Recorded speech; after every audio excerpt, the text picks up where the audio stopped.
Hey gang, here's a video sharing the development of my Get Home bag. Now this is essentially the bag I leave in my office at work and would use to help me in the event I needed to hike home. Before we dive into the contents though, let me explain my thinking on the use of the bag and the likely threats that might cause me to deploy it. As I mentioned, I leave this bag in my office. I also have my vehicle go bag in my car. Now that would be my primary bag to use, and obviously I'd attempt to drive home if possible. Relying on this bag assumes that I wouldn't be able to get to my car. For example, an earthquake might have collapsed the parking structure. So fortunately I'm only 7 miles or so between work and home, and it's a relatively easy hike.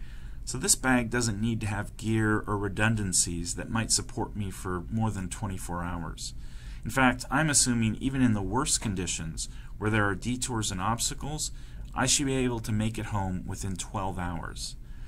Like all my bags, they're a work in progress, so I'm considering adding additional items like water purification, other comms methods, and I might even add in an ice cleat straps or things that would be swapped out during different seasons.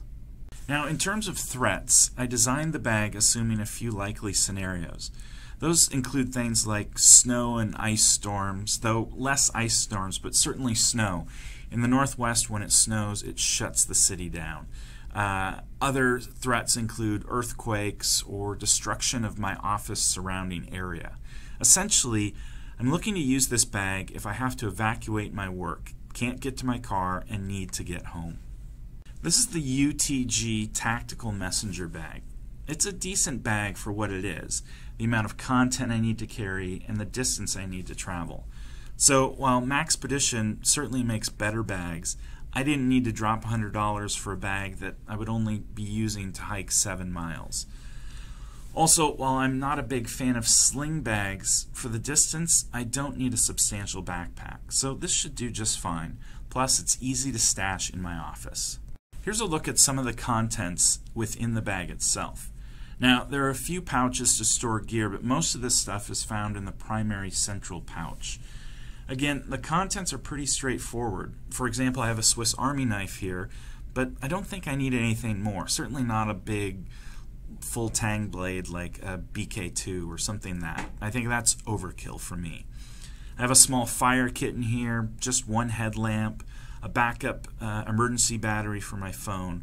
These are more essentials, but primarily I'm only carrying items I think will be used. Given I'm only traveling 7 miles, I don't feel the need to prepare too heavily with this bag. The reality is I could probably make it home without even really needing any of these items. Probably more for comfort and just peace of mind. Here's the last detailing of the contents of the bag.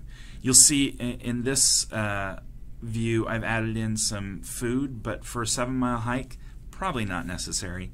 It's more of a comfort thing, if at all. In terms of the first aid kit, this is a store-bought REI number, but I've enhanced it with some additional gauze and items. Again, primarily a boo-boo kit, not really trauma-oriented. I am considering, though, adding in an Israeli bandage just for that purpose. Ultimately, though, I think this bag provides me with comfort and essential items to get me from work to home relatively quickly. However, if I'm slowed due to destruction or other elements, then the contents here should get me through a night out and about. Thanks for watching, gang. If you have any ideas on how I can improve the bag, keeping in mind my approach and the likely threats I'm going to encounter, please leave them in the comments below. Would love to see how I can make this bag the perfect get-home bag.